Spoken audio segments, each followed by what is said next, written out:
یا تو ضروریات کے کاموں میں یا فضولیات کے کاموں میں، اور کچھ ہو سکتا ہے کسی گناہ کے کام میں ہوں گے، مگر دین کی مجلس میں آنے کا موقع ان کو نہیں ملتا۔ اللہ کی توفیق نہیں ہوئی، ان کا خود کا ارادہ نہیں ہوا، احساس پیدا نہیں ہوا، اس لیے وہ محروم رہے۔ بعضی ضروریات کی وجہ سے، بعضی فضولیات کی وجہ سے، اور ہو سکتا ہے کچھ لوگ منکرات کی وجہ سے دین کی مجلس سے محروم رہے ہوں گے۔ اب جب اللہ نے ہم پر یہ فضل فرمایا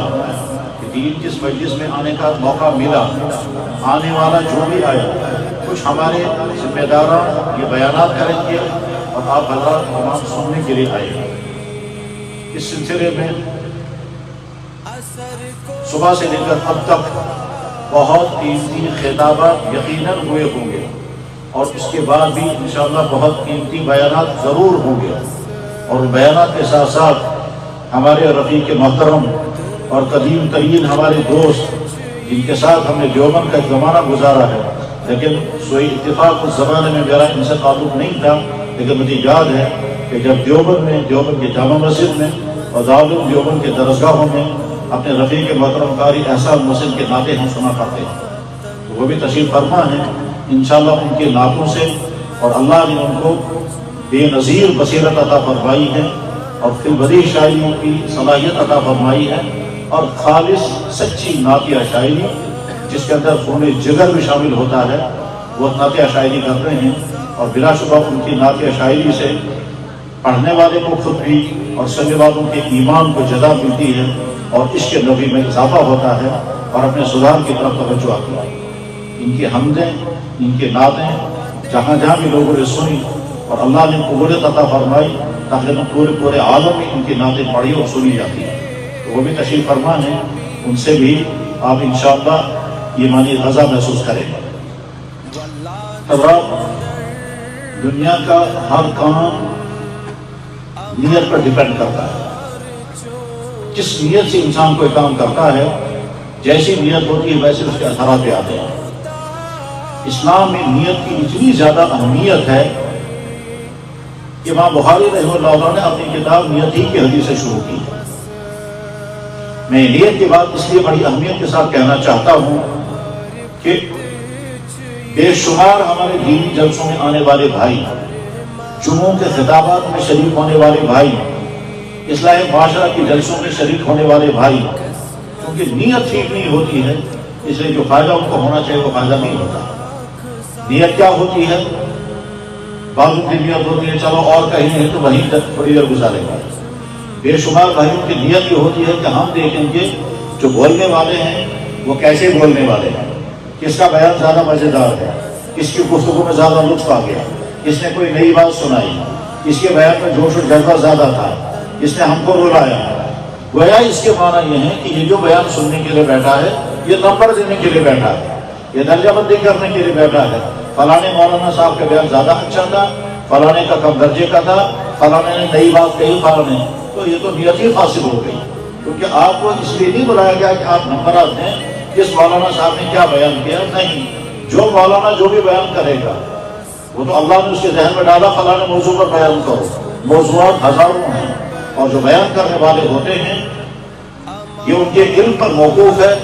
اور ان کے معاشرے کے نظر پر موقوف ہے۔ کس کی نظر کتنی وسیع ہے، کس کا علم کتنا وسیع ہے، ویسا ہی موضوع کا منتخب ہوتا ہے۔ اور کبھی کبھی بیان کرنے والا سوچتا ہے کہ ہمارے معاشرے میں جس موضوع کی بیان کرنے کی زیادہ ضرورت ہے میں وہی بیان کروں گا، اور ہو سکتا ہے کبھی بیان کرنے والے کا انتخاب بھی غلط ہو جاتا ہے، اس نے قیمتی موضوع اٹھایا ہوتا ہے، مگر جس مجمع کو خطاب کرنا ہوتا ہے وہ مجمع اس قیمتی موضوع کا حامل نہیں ہے، کیونکہ وہ ضرورت ہی نہیں ہے۔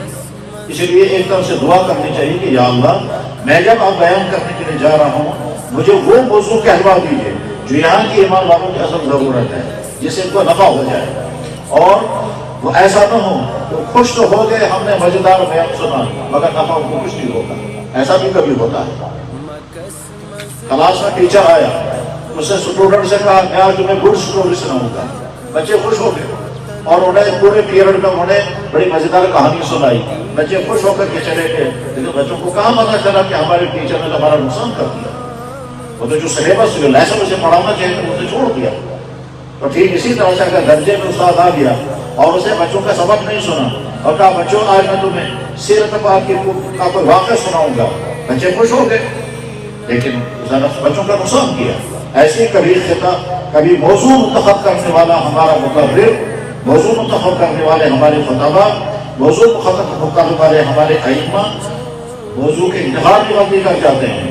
اور وہ کبھی ایسا موضوع منتخب کریں گے جس سے امت کو نفع نہیں ہوگا، کبھی انتشار ہوتا ہے، کبھی غلط فہمیاں پیدا ہوتی ہیں، کبھی وہ موضوع اٹھایا جاتا ہے جو ایک بھی تو ہے لیکن جس مجمع میں وہ بیان کر رہا ہے اس مجمع کی ضرورت ہی نہیں ہوتی ہے۔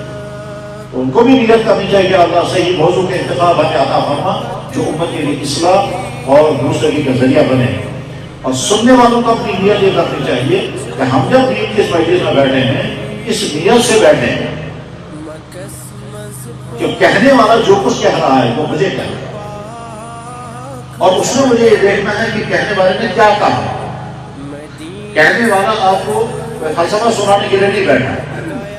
کہنے والا آپ کو اللہ اور اللہ کے نبی کا حکم اور دین سنانے کے لیے بیٹھا ہے۔ اس کی ذمہ داری ہے یا تو عقائد کی درستگی کا بیان کرے، یا فرائض کی کا بیان کرے، یا محرمات و منکرات کا بیان کرے، یا وہ یہ بتائے گا کہ ہم مسلمان ہیں، اللہ کے بندے اور اللہ کے نبی کے امتی ہیں، یہ چیز اللہ نے ہم پر فرض کی ہے، یا اسے بتانا ہوگا کہ ہم اللہ کے بندے اور اللہ کے نبی کے امتی ہیں، اللہ اور اللہ کے نبی نے یہ چیزیں ہماری حرام کر دی ہیں، یا عقائد کی درستگی یا فرائض کی پابندی اور یا منکرات سے بچاؤ کی بات کرے گا، اور کرنا بھی چاہیے۔ سننے والوں کو اس پر توجہ رکھنی چاہیے کہ کیا چیز بیان ہو رہی ہے اور جو چیز کہی جا رہی ہے میرے اندر ہے یا نہیں۔ اگر اس بات کو مثال میں کہنا ہو تو یوں کہہ سکتا ہے، فرض کرتے ہیں یہاں بیان کرنے والے وہ نوجوان عالم ہیں جس نے کسی زمانے میں ہم سے پڑھا اور وہ ہم سے وہ محبت کرتا ہے استاد ہونے کے ناطے، اور ہمیں ان کے بہت محبت ہے پیارے شاگرد ہونے کے ناطے۔ شاگرد پیارے ہوتے ہی بلکہ بعض اوقات اپنے بچوں سے بھی پیارے ہوتے ہیں، یہاں بیٹھ کر کے بیان کرنے والا ہمارا شاگرد ہے، اور سننے والوں میں استاد بھی ہے اور سننے میں خود بھی ہے۔ تو سب مجھے یہ نیت نہیں آنی چاہیے، میری نیت یہ بھی ہونی چاہیے کہ میرا شاگرد مجھے کیا دین سنائے گا، جس کو میں نے پڑھا ہے اس سے مجھے کیا سیکھنا ہے، نہیں، اس کو میری نیت ہونی چاہیے۔ اللہ کا ایک بندہ ایک جماعت صالح عالم یہ بیان کرنے کے لیے بیٹھا ہے، میں محتاج بن کر طلبگار بن کر اپنے آپ کو ضرورت مند سمجھ کر دو زانوں بیٹھ کر کے توجہ کے ساتھ سنوں گا۔ اس کے بعد جب اس نے حدیث پڑھی یا قرآن کریم کی کوئی آیت پڑھی، مجھے ذہن میں نہیں آنا چاہیے کہ یہ آیت تو میں نے اس کو پڑھائی ہے، یہ حدیث تو میں نے اس کو پڑھائی ہے، اس وقت میرے ذہن میں آنا چاہیے اللہ کا حکم سنایا جا رہا ہے، اللہ کے نبی کا حکم سنایا جا رہا ہے، میں اپنے اوپر اس سے اپلائی کروں گا، میں اپنا جائزہ دوں گا کہ میں اس پر عمل کر رہا ہوں یا کوتاہی ہو رہی ہے۔ مثلا فرض کیجیے بیان کرنے والے نے بیان کرتے ہوئے کہا، فرمایا جناب رسول اکرم صلی اللہ علیہ وسلم نے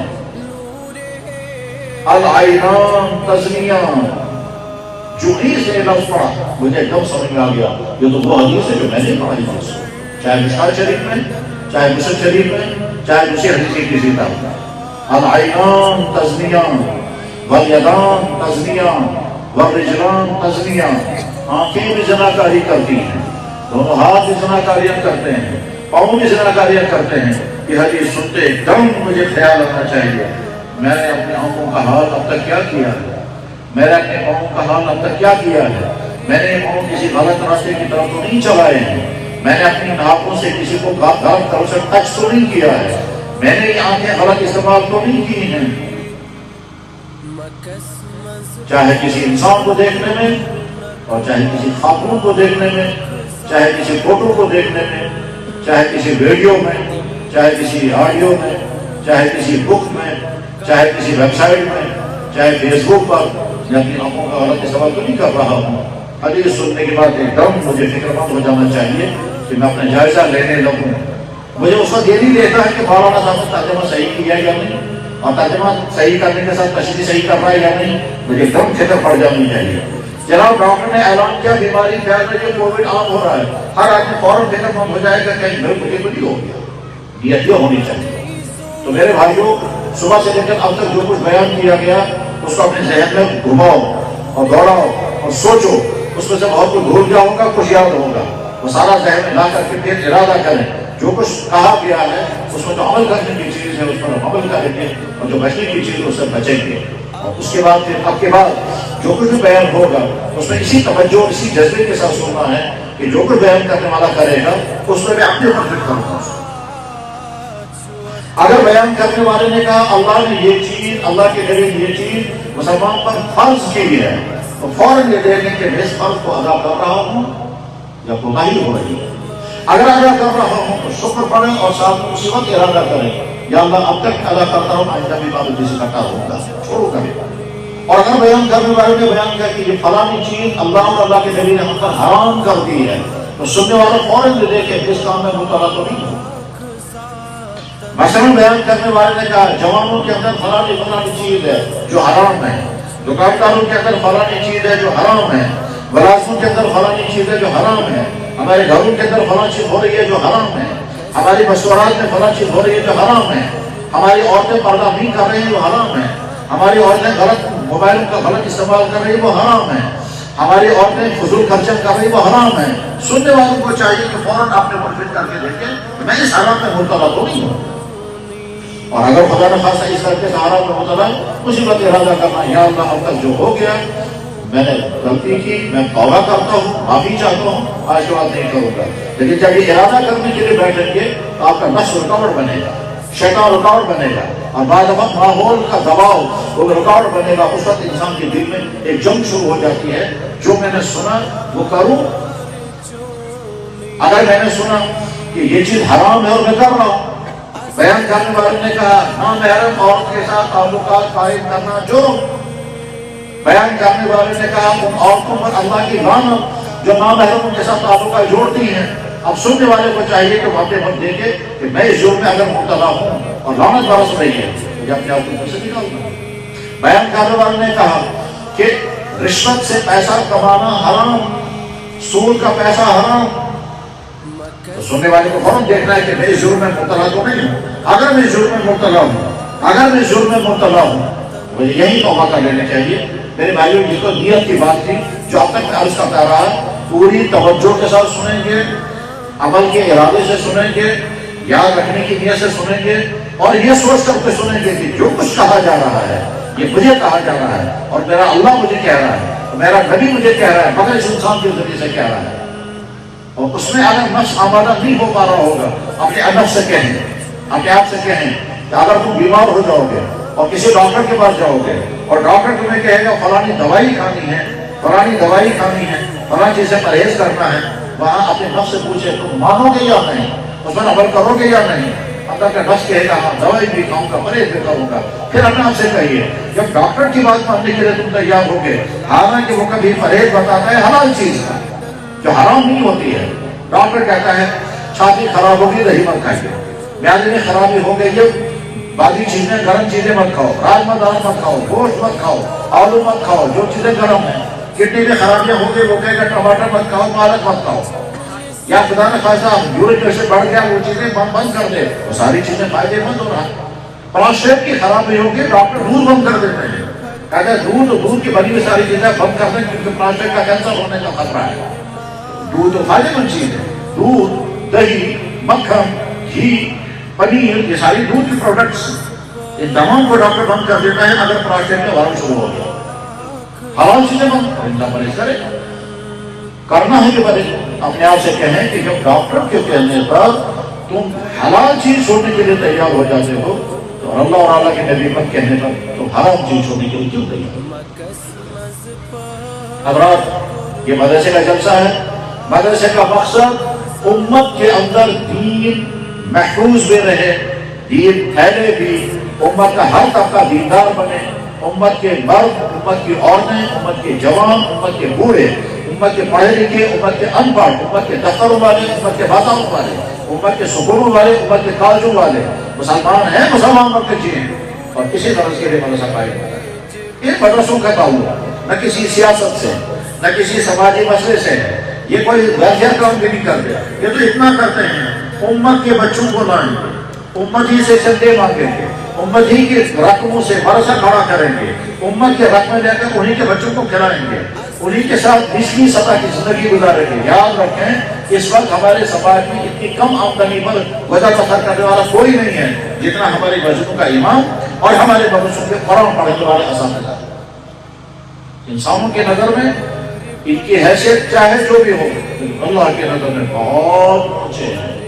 بے انتہا زیادہ اونچے ہیں. جن کی آنکھیں استعمال ہوتی ہیں اللہ کا کلام دیکھنے کے لیے، جن کے کان استعمال ہوتے ہیں اللہ کا کلام سننے کے لیے، جن کا دماغ استعمال ہوتا ہے اللہ کا کلام محفوظ کرنے کے لیے، جن کے ہاتھوں میں اللہ کا کلام، جن کے صبح بھی اللہ کے کلام کے ساتھ، جن کی شامیں بھی اللہ کے کلام کے ساتھ، جن کا خوشیاں ہوتی ہیں اللہ کے کلام یاد کر کے، اور جن کو غم ہوتا ہے اگر اللہ کا کلام یاد نہیں ہوا. یہ جو ہمارے حفظ کے ناظرین کے بچے ہوتے ہیں یا عربی پڑھنے والے بچے ہوتے ہیں، یہ ایک دن خوش ہوں گے آج مجھے سبق یاد ہو گیا، ایک دن پریشان ہوگا ڈانٹ کھائے گا کیونکہ سبق یاد نہیں ہوگا. تو جن کی خوشیاں بھی اللہ کا کلام، جن کے غم بھی اللہ کا کلام، جن کے نگاہوں میں بھی اللہ کا کلام، جن کے دائیں اور بائیں بھی اللہ کا کلام، ادھر سے ہی معصوم بچے ہوتے ہیں. یہ معصوم بچے جو سادھو کے سامنے بیٹھے ہوتے ہیں، اس کائنات میں اس سے زیادہ مقدس، اس سے زیادہ مقدس مجموعہ نہیں ہے.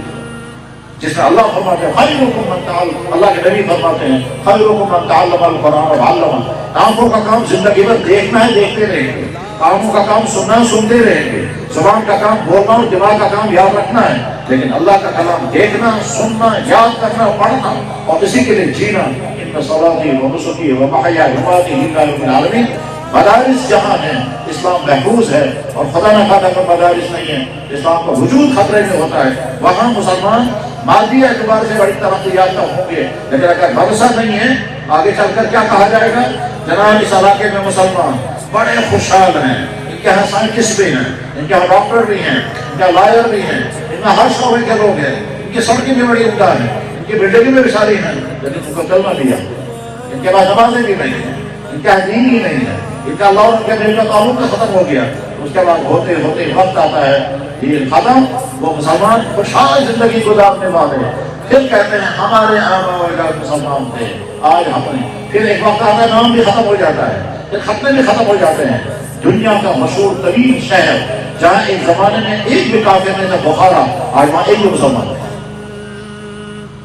مدارس اسلامی اس بات کے لیے قائم ہوتے ہیں. پھر مدارس والے جو محنت کرتے ہیں، اس محنت کرنے کے نتیجے میں جو پروڈکٹ کو تیار کرتے ہیں، جن بچوں پر وہ محنتیں کرتے ہیں. مجھے یاد ہے کسی اسٹیج پر کسی جگہ نابینا بچوں کی دستربندی ہوئی تھی. میں خود حیرت ہو میں تھا، میں کہا یا اللہ اللہ رحم فرما. ابھی میں نے کچھ دنوں پہلے ایک بھائی کا بیان سنا، کیا لگا میں ایک ایسے انسان سے ملنے کے لیے گیا، ایک ایسے انسان سے ملنے کے لیے گیا جو انسان نابینا بھی ہے، گونگا بھی ہے اور بہرا بھی ہے، نہ سنتا ہے، نہ دیکھتا ہے، نہ بولتا ہے. تو میں نے اس کے گھر والوں سے کہا اسے اگر بات کرنا چاہتا ہوں کیسے کر سکتے ہیں؟ گھر والوں نے کہا ہم اسے کس طرح سے بات سمجھاتے ہیں. اور نے کوئی کوڈ ورڈنگ رکھی تھی یا کوڈ اشارے رکھے تھے. اس آدمی نے اس بچے سے پوچھا کہ تمہیں اللہ کے بارے میں کوئی گلا ہے؟ تم کہتے ہو، کیا تم یہ کہتے ہو کہ اللہ نے مجھے آنکھیں نہیں دی، مجھے کان نہیں دیے، مجھے زبان نہیں دی، میں بول نہیں سکتا، میں سن نہیں سکتا، میں دیکھ نہیں سکتا؟ اس نے اشاروں سے جواب دیا مجھے اللہ سے کوئی گلا نہیں ہے، اللہ نے جیسا کہا مجھے بتایا. البتہ میں ایک امید پر جی رہا ہوں، جب میں مروں گا اور میری آنکھوں میں لائٹ آئے گی تو میں سب سے پہلے اللہ کو دیکھوں گا، اور اس کے بعد میری زبان پر جب کلام آئے گا تو میں سب سے پہلے اللہ کو سلام کروں گا، اور میرے کانوں میں جب سننے کی طاقت آئے گی تو میں اللہ سے کہوں گا یا اللہ دنیا میں تو میں نے آوازیں نہیں سنی، آج میں آپ سے سنوں گا، اپنا کلام مجھے سنے.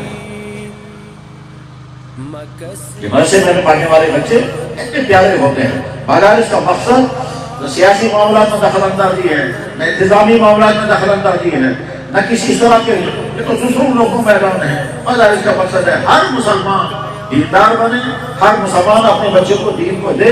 ہر مسلمان دینی اس کام کے لیے اپنا مالی تعاون بھی دے اور اپنے بچے بھی دیں. بعد میں وہ بچہ جو ہے وہ مکتب پڑھ کر کے نکل جائے، اسلام کی بیسک تعلیم پڑھ کر کے نکل جائے، یا مزید تعلیم پڑھے تو عالم بنے گا. یہ جتنے آپ کے سامنے علماء کی شکلوں میں ہیں، اسی طرح کا کسی مدرسے میں تعلیم لگتے ہیں، اسی طرح سے کل کسی مدرسے میں زکوٰۃ و صدقات کھا کر کے پڑھنے والے بچے تھے، اسی طرح سے استادوں کو پڑھایا ہوگا، لکھایا ہوگا، جو لوگوں سے چندے جمع کر کے ان کو تیار کیا ہوگا، اور اس طرح سے یہ قیمتی سرمایہ بن کر کے اب نکاح بھی یہی پڑھاتے ہیں، جنازے بھی یہی پڑھاتے ہیں، مسجد بھی یہی آباد کرتے ہیں، جمعے بھی پڑھاتے ہیں، خطابات بھی کرتے ہیں دینی جلسوں میں بھی، اور امت ان سے نفع اٹھاتی ہے، ان کے علم سے، ان کے تقویٰ سے اور ان کے کمالات سے فائدہ اٹھاتی ہے. کہ پہلے کچھ نہیں تھا، ہیرے بن گئے. حضرات دینی جلسے میں آپ تشریف فرما ہیں، اس سے پہلے بھی اور اس کے بعد بھی قیمتی بیانات ہوں گے، بس میں آخری بات کے بعد کہہ کر کے ختم کر رہا ہوں۔ اللہ کرے یہ بات میرے لیے بھی پیغام بن جائے اور آپ بھائیوں کے لیے بھی پیغام بن جائے۔ حضرات یہ بات طے ہے کہ مرنا ہے، دوسرا کوئی آپشن نہیں۔ انسان کے بس میں نہیں ہے کہ اپنی زندگی کو مرنے سے بچائے، انسان کے بس میں یہ بھی نہیں کہ موت کے وقت سے پہلے اپنے آپ کو مارے۔ انسان خودکشی کرنے پر بھی قادر نہیں ہے، اگر ٹائم نہیں آیا ہوگا تو خودکشی کرنے کی تمام کوششیں ناکام ہو جائیں گی، کیونکہ ٹائم ابھی نہیں آیا۔ یہ اتنا ٹائٹ نظام ہے کہ اللہ تعالیٰ ایک سیکنڈ آگے پیچھے نہیں جانے دیتے۔ اللہ فرماتے ہیں کہ مجھے طاقت تو ہے کہ موت کو آگے پیچھے کروں گا، لیکن کروں گا کبھی، طاقت ہے لیکن کبھی نہیں کروں گا۔ وَلَن يُؤَخِّرَ اللَّهُ نَفْسًا إِذَا جَاءَ أَجَلُهَا، تو مرنا طے ہے اور ٹائمنگ کے ساتھ طے ہے، اس میں نہ آگے ہو سکتا ہے نہ پیچھے ہو سکتا ہے۔ پھر مرنے کے بعد اللہ کے سامنے کھڑا ہونا یہ بھی طے ہے، اور قیامت میں اللہ کے نبی کے سامنے حاضر ہونا یہ بھی طے ہے۔ اس میں کوئی دو رائے نہیں، کوئی دوسرا راستہ نہیں، کوئی آپشن نہیں ہے۔ وہاں آخرت میں پہنچنا یہ بھی طے ہے، اور یہ بھی طے ہے کہ وہاں نہ کھانا ہوگا، نہ پینا ہوگا، نہ کپڑے ہوں گے، نہ بسترا ہوگا، نہ جوتے ہوں گے، نہ سستانے کی جگہ ہوگی، نہ سایہ دار کوئی جگہ ہوگی۔ تھک جائیں گے تو کہیں بیٹھنے کی جگہ نہیں ہوگی، بھوک لگے گی تو کھانے کی کوئی چیز نہیں، پیاس لگے گی تو پانی نہیں ملے گا، یہ سب کچھ نہیں ہوگا۔ اور موت مانگے گے تو موت نہیں آئے گی، مارنے کی کوشش کریں گے تو مار بھی نہیں سکے گے، اور رہنا اسی میدان میں ہے 50,000 سال، اسی میدان میں رہنا۔ یوم مقدار 50,000 سنہ، اس میدان میں جو کچھ ہوگا اس میں سے ایک اہم واقعہ یہ بھی ہوگا کہ جناب رسول اکرم صلی اللہ علیہ وسلم کے سامنے کھڑا ہونا۔ کیوں کھڑا ہونا ہے؟ اس لیے کہ جب تمام انسان پیاس سے بلک رہے ہوں گے، پانی کا قطرہ کہیں نہیں ملے گا، اور گرمی اتنی ٹیمپریچر مان کر کے چلے 50-60 ڈگری کا، یہ آج سمجھانے کے لیے ہم کہتے ہیں ورنہ اس سے بھی زیادہ ہوگا، تو 50-60 ڈگری کا ٹیمپریچر کی گرمی، پسینے سے شرابور، پانی کا قطرہ کہیں نہیں، جسم جل رہا ہوگا، چلتے چلتے تھک چکے ہوں گے، پاؤں میں چھالے پڑ گئے ہوں گے، جوتا کہیں میسر نہیں ہوگا، اس وقت پانی ڈھونے کے لیے پانی کہیں نہیں ہوگا، پانی صرف ایک ذات اقدس کے بعد وہ ہے جناب محمد رسول اللہ، شافع محشر اور ساقی کوثر، اسی کو کہتے ہیں کوثر، جس کا تذکرہ حدیثوں میں ڈیٹیل کے ساتھ ہے، اور حدیثوں کیا قرآن کریم میں اِنَّا أَعْطَيْنَاكَ الْكَوْثَرَ، اور اس کی تفسیر احادیث میں ہے، بلکہ امام بخاری نے دوبارہ باب قائم کیا ہے کوثر کے بیان میں۔ تو کوثر کا جام، کوثر کا پانی اللہ کے نبی علیہ السلام کے پروٹوکول میں ہوگا، جو برف سے ٹھنڈا، دودھ سے زیادہ سفید اور شہد سے زیادہ میٹھا، جو ایک مرتبہ ایک پیالہ پیے گا پھر جنت میں جانے تک کبھی پیاسا نہیں ہوگا۔ تو پانی پینے کے لیے ہم پہنچیں گے، ٹھیک، اب وہاں کیا ہوگا بس اسی کو سمجھنا ہے۔ جناب رسول اکرم صلی اللہ علیہ وسلم نے جب حج فرمایا، اس سے پہلے بھی اشارت میں کہہ چکے تھے، حج میں آپ نے اور وضاحت کر کے کہا کہ اب مجھے دنیا سے رخصت ہونا ہے، میری ذمہ داری ختم ہو گئی۔ جو آج حج کے میدان میں، اور وہ بھی مینا میں، مینا کے میدان میں، وہی مینا جہاں حضرت ابراہیم علیہ السلام نے اپنے صاحبزادے حضرت اسماعیل کو ذبح کیا تھا اللہ کا حکم پر، وہی مینا جس مینا میں اللہ کے نبی علیہ السلام نے 100 اونٹ ذبح کیے تھے، 63 اونٹ اپنے ہاتھ سے، اور 23 اونٹ جو ہے وہ حضرت علی رضی اللہ عنہ کے ذریعے سے ذبح ہوا۔ وہی مینا جس مینا میں اللہ کا ہم کھڑے ہیں، اس کھڑے مینا میں ہو کر آپ نے فرمایا ایھا الناس، لوگو انی فرضتکم علی الحوض، میں تم سے پہلے رخصت ہونے والا ہوں اور حوض کوثر پر تمہارا کھڑا انتظار کروں گا۔ پھر فرمایا وَإِنِّي مُكَاثِرٌ بِكُمُ الْأُمَمَ، اور میں تمام لوگوں میں جب تم آؤ گے تو باقی قوموں پر میں فخر کروں گا میری امت کتنی اچھی ہے۔ یعنی صورتحال یہ ہوگی کہ باقی انبیاء علیہ السلام اپنی امت کے لوگوں کی برائیاں، خرابیاں، گندگیاں، نافرمانیاں بیان کر کر دیکھ کے بہت پریشان ہو کہ ہماری امت کتنی خرابی والی ہے۔ اللہ کے نبی فرمایا مگر میں فخر کروں گا کیونکہ میری امت کے اندر وہ خامیاں نہیں ہوں گی۔ وَإِنِّي مُكَاثِرٌ بِكُمُ الْأُمَمَ، باقی قوموں پر میں فخر کروں گا دیکھو میری امت کیسی ہے۔ اور امت میں تمام طبقے ہیں، اس میں علماء بھی ہیں، اس میں حکمران بھی ہیں، اس میں جوان بھی ہیں، اس میں عورتیں بھی ہیں، اس میں مالدار بھی ہیں، اس میں غربا بھی ہیں، ہر طبقہ اس میں شامل ہے۔ اللہ کے نبی فخر کریں گے، بالفاظ سے دے گا، فخر کریں گے دیکھو میری امت کے علماء کیسے اچھے ہیں، تمہارے عالم ایسے نہیں۔ میری امت کے حکمران کتنے اچھے ہیں، تمہارے حکمران کتنے اچھے ہیں، میری امت کے جوان کتنے پاک دامن ہیں، تمہاری جوان ہیں، میری امت کی بیٹیاں کتنی پاک دامن اور باحیا اور اطاعت شعار ہیں، تمہاری عورتیں ایسی نہیں ہیں، میں فخر کروں گا۔ اللہ کے نبی فرما رہے ہیں، اور سوال آگے فرمایا فَلَا تُصَوِّرُوا وَجْهِي، خبردار اس حال میں میرے سامنے مت آنا کہ تمہاری وجہ سے مجھے، اس حال میں میرے سامنے مت آنا کہ تمہاری وجہ سے مجھے آج خالقوں جزوں میں بروڑ کر کہ تم زندگی میں، اب آگے اللہ کے نبی نے جو لفظ استعمال فرمایا تھا اس لفظ کا ترجمہ کرنا بہت مشکل ہے، ہم جیسے انسان اس کا ترجمہ نہیں کر سکتے، جو اللہ کے نبی نے لفظ استعمال فرمایا وہ ترجمہ ہم نہیں کر سکتے۔ میں تو ترجمہ کبھی کرتا ہی نہیں ہوں، اور اگر کبھی ترجمہ کرتا ہوں میں نیت کرتا ہوں یا اللہ میں ترجمہ نہیں کروں گا۔ اب وہ آپ کے نبی کے خاندان کے سید عالم، اس سید عالم نے بھی اس حدیث کو نقل کیا، اس نے ترجمہ کیا تو اس ترجمہ کو نقل کروں گا، کیونکہ وہ آپ کے نبی کے خاندان کا، اسی خاندان کا عالم بھی ہے، سید بھی ہے، مفتی بھی ہے، حافظ بھی ہے، میں اس کا ترجمہ نقل کروں گا۔ میں تو اپنی ذات کے اعتبار سے ترجمہ نہیں کر سکتا، وہ لفظ جو اللہ کے نبی نے اپنے بارے میں فرمایا میں اس ترجمے کو نقل کروں گا، خود ترجمہ نہیں کرتا ہوں۔ اللہ کے نبی نے فرمایا تو اس حال میں میرے سامنے مت آنا کہ تمہاری وجہ سے وہاں میرا چہرہ سیاہ ہو جائے۔ فَلَا تُصَوِّرُوا وَجْهِي، ہم اس کو کشمیری زبان میں جو کہیں گے بہت چکا نیچے سونا گبرا نشے پڑ ایسے زندگی گزارتا یہ چیز پور حالات میں ایسا کرا اس بارے اصل حالت اور ہاں ہے کہ میں پوش بھی گھر اسمان خاندان اسمان اہل اسمان دفتر اسمان ڈپارٹمنٹ اسمان سیلی سے عزت کرا میں چی عزت چاروں طرف عزت میں چی تھیزن محدت مقصد گروہ ہر جائے سے میں عزت بولت میں اگر مہربانی تو مہربانی کہاں کس غلطی کرچی نا کہ میری بجھس ہائے مہربانی تو مہربانی کہاں کس غلطی کرچی نا میں نے عزت کیسے رہا یہ جو یہاں علماء بیٹھے ہیں یہ زیادہ صحیح کشمیری میں آپ بیان کر سکتے ہیں، میں صحیح کشمیری نہیں جانتا، صرف سمجھانے کے لیے اور اس جذبے کے ساتھ کہ آپ کی دلوں تک بات پہنچ جائے۔ اللہ کے نبی علیہ السلام کو فرما رہے ہیں میری امتیو تم اس حال میں میرے ساتھ مت آنا کہ تمہاری وجہ سے میرا شرمندہ ہو جاؤ، تمہاری وجہ سے میرا سر نیچے ہو جائے، تمہاری وجہ سے مجھے یہ پریشانی آ جائے، تمہاری وجہ سے مجھے گلا آنے لگے۔ اللہ فرمائیں گے یہ آپ کی امت کے لوگ آئے، دیکھ لیجیے کیسی آپ کی امت ہے۔ میرے بھائیو ہر آدمی اپنے آپ کو میٹر لگا کے سوچے کہ میں اس حال میں ہوں، میں جب وہاں حاجت میں پہنچوں گا کہیں میرا نبی مجھ سے چہرہ تو نہیں پھیریں گے، تو آیا میرے سامنے کیا شکل لے کر آیا، کیا دین لے کر کے آیا، کتنی باتیں تم نے میری مانی تھی، تو اوروں کے باتیں مانتے تھے، میری بات ماننے کو تم تیار نہیں تھے، تم کو اوروں کا لائف اسٹائل پسند ہے، میرا لائف اسٹائل تجھے پسند نہیں تھا۔ یہ سوال مردوں سے بھی ہوگا، عورتوں سے بھی ہوگا، ہر انسان اپنے بارے میں سوچے میں جب پہنچوں گا تو میرا نبی جب مجھے دیکھے گا تو مجھے دیکھ کر کے خوش ہوگا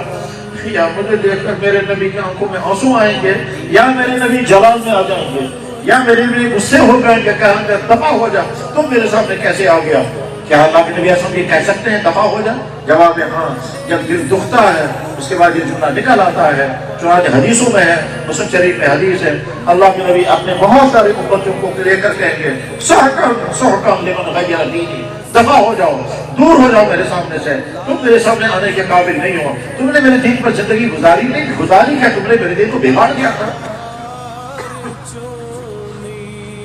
میرے بھائیوں عہد کر کے اٹھے انشاءاللہ ہم وہ زندگی نہیں گزاریں گے جس زندگی کا انجام یہ ہوگا اللہ کے نبی کو ہم سے گھرا فرمائیں کہ تم وہی نہیں اس قابل کہ میرے ساتھ چاہو۔ نمازوں کی پابندی کا عہد کر کے جائیں، مالداروں کو زکات کی ادائیگی کا عہد کر کے جائیں، رمضان شریف آئے گا رمضان کے روزے خوشی سے رکھنے کا عہد کر کے جائیں، جن کو اللہ نے بھاری گنجائش عطا کی ہے وہ حج کرنے کا ارادہ کر کے جائیں۔ یہاں کے ہزاروں مسلمان ہیں جن پر حج فرض ہے اور یہ فرض ادا کیے بغیر دنیا سے جا رہے ہیں، ہزاروں عورتیں ایسی ہیں جن پر حج فرض ہے، ان کے پاس دولتیں ہیں، مہر ہے، زیورات ہیں، یہاں کا مسلمان اپنے مکانوں پر 1 کروڑ روپے خرچ کر رہا ہے اور حج کرنے کے لیے تیار ہے۔ ریٹائر ہونے والے افسر 20-20, 30-30 لاکھ 40-40, 50-50 لاکھ کی گریجویٹ اور پینشنیں اور جی پی فنڈ لیتے ہیں اور اس بعد عیاشوں میں اڑائیں گے لیکن حج کا فریضہ ادا نہیں کرتے ہیں۔ تو نماز کی ادائیگی کا عہد کر کے اٹھیں، زکات کی ادائیگی کا عہد کر کے اٹھیں، رمضان رکھنے کا عہد کر کے اٹھیں، حج کی ادائیگی کا ارادہ کر کے اٹھیں۔ یہ تو صرف ابھی 4 عبادات ہیں جن کا تعلق اللہ کے ساتھ ہے۔ جن کے والدین زندہ ہیں اپنے والدین کے ساتھ حسن سلوک کرنے کا عہد کر کے اٹھیں، اور اگر والدین گزر چکے ہیں تو ان کے لیے دعائے مغفرت کرنے کا عہد کر کے اٹھیں، اپنی بیویوں کے ساتھ حسن سلوک کرنے کا عہد کر کے جائیں، اپنے بچوں کی صحیح تربیت کرنے کا عہد کر کے جائیں، اور جوان اپنی جوانی کو بربادیوں سے بچانے کا عہد کر کے جائیں۔ خصوصاً آج کے والدین اور آج کے جوانوں، تمہاری جوانی تمہارے ہاتھوں میں امانت ہے۔ تم چاہو تو اس کو برباد کر دو، تباہ کر دو، ایمان سے محروم کر دو، کفر کا شکار بنا دو، بدکاریوں کا شکار بنا دو، ڈرگز کا شکار بنا دو، اور طرح طرح کی خرابی۔ اور اگر تم چاہو تو اپنی جوانی کو بچا سکتے ہو، مگر اپنی جوانی کو بچانے کے لیے بہت جنگ کرنی ہوگی، اور وہ کولڈ وار ہے، وہ خاموش جنگ ہے جو ہر لمحے تمہیں اپنے آپ سے کرنی پڑے گی، تب یہ جوانی بچ سکے گی۔ عہد کر کے جاؤ، ہم اپنی جوانی کو داغدار نہیں ہونے دیں گے۔ اور یہ بہت مشکل مرحلہ ہے یہاں کے جوانوں کے لیے، ان کے والدین کے لیے، کہ تمہارے بچے چاہے لڑکے ہوں چاہے لڑکیاں، ان تمام گندگیوں اور خرابیوں سے اپنے آپ کو بچانے میں کامیاب ہو جائیں گے یا نہیں، جو اس وقت ہر جگہ ہے، تمہارے سکولوں میں، تمہارے دفتروں میں، تمہارے بازاروں میں، تمہارے فنکشنوں میں، تمہاری جیبوں میں، تمہارے بیڈ روموں میں، ہر جگہ وہ اپنا ساتھ ہے۔ عہد کر کے اٹھیں، ہمارے ملازمین عہد کر کے اٹھیں، اپنی کرسیوں کو وہ کرپشن کا ذریعہ نہیں بنائیں گے۔ ہمارے دکاندار عہد کر کے اٹھیں، اپنے بزنس مال سے وہ لوگوں کو دھوکہ نہیں دیں گے۔ کیا یہ ممکن تھا کہ ایک مسلمان مرا ہوا جانور کا گوشت مسلمان کو بیچے؟ کیا یہ ممکن تھا کہ ایک مسلمان کتے کا گوشت کاٹ کر کے لوگوں کو کھلائے؟ جب امت اس سطح پر گر جائے گی، اس کے بعد اللہ کی طرف سے رحمتیں اتریں گی یا لعنتیں اتریں گی؟ شکر پڑے ابھی ہم بچے ہوئے ہیں، ورنہ صورتحال یہ ہے یہاں کے نوجوان لڑکوں کی جو تباہ کاریاں ہیں، یہاں کے دفتروں میں جو ظلم ہوتا ہے، یہاں کے بازاروں میں جو ملاوٹیں ہوتی ہیں، یہاں کے علماء میں جو خرابیاں ہیں، یہاں کے دولت مندوں میں جو عیاشیاں ہیں، یہاں کے فنکشنوں میں جو گناہ اور اللہ کے ناراض کرنے کے جرائم ہوتے ہیں، یہاں کے بابوں میں جو ملاوٹیں ہوتی ہیں،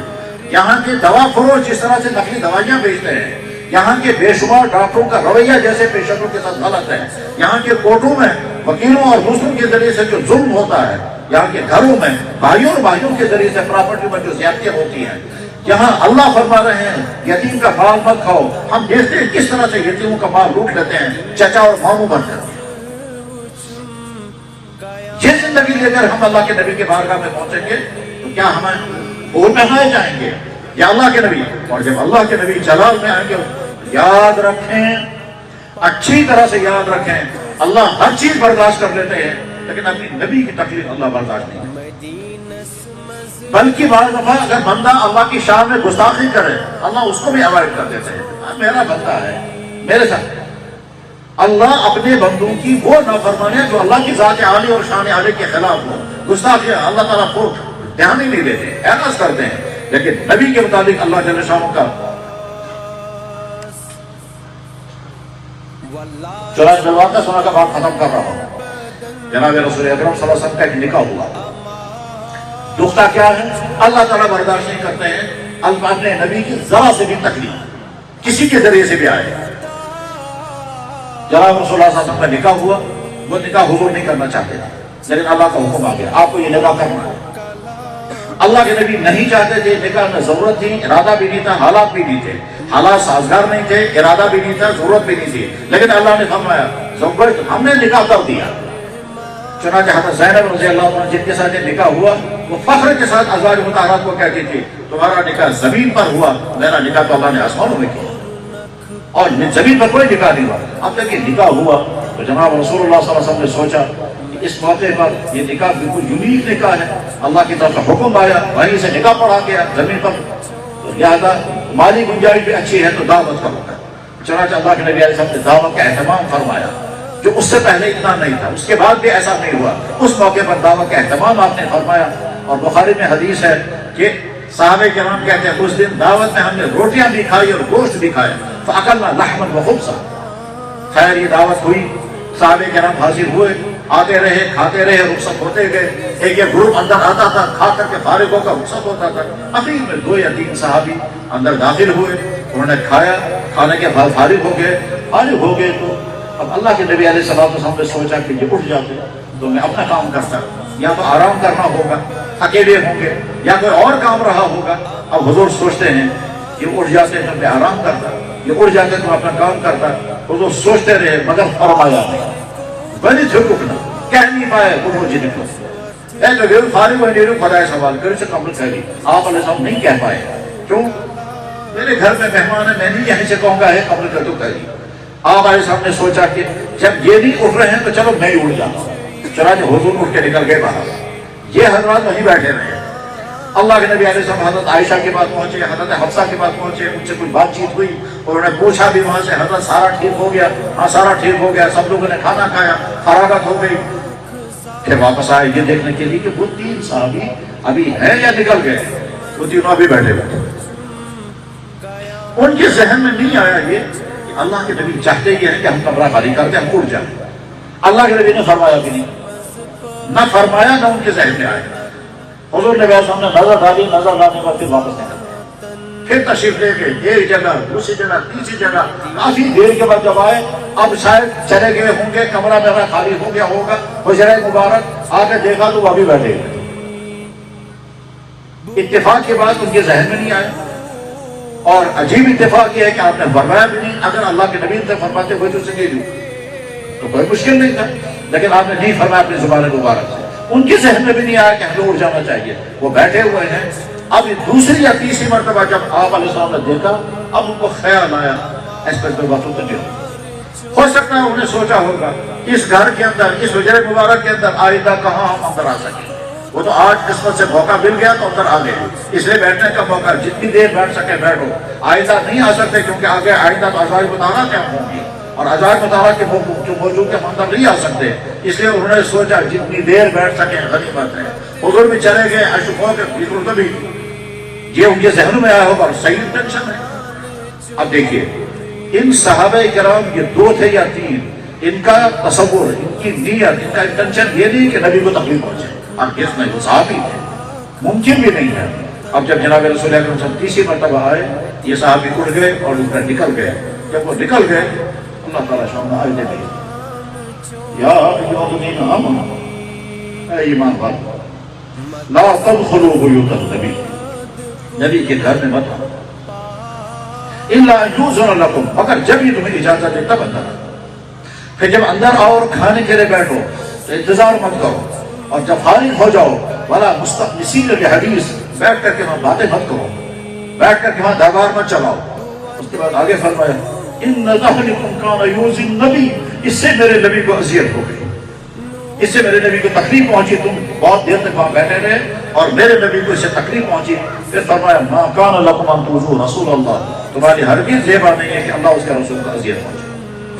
میرے بھائی ان کا تو انٹینشن تھا ہی نہیں اذیت پہنچانے کا، وہ تو ڈیلیبریٹلی نہیں کر رہے ہیں، وہ تو سوچا برکت چاہیے بیٹھے رہے ہیں، اس کو اللہ تعالیٰ نے اذیت کے کھانے میں لا دیا، اور آیت بھیجی اور قیامت تک آیت پڑھی جاتی رہے گی، تم زیادہ دیر تک بیٹھے رہے، میرے نبی کو تکلیف ہو گئی۔ اور اللہ نے آگے فرمایا جو میرے نبی کو اذیت پہنچائے گا، جو میرے نبی کو اذیت پہنچائے گا، اس کو دنیا اور آخرت میں لعنت۔ میرے بھائی وہ جوان جو بدکاریوں میں ڈوبا ہوا،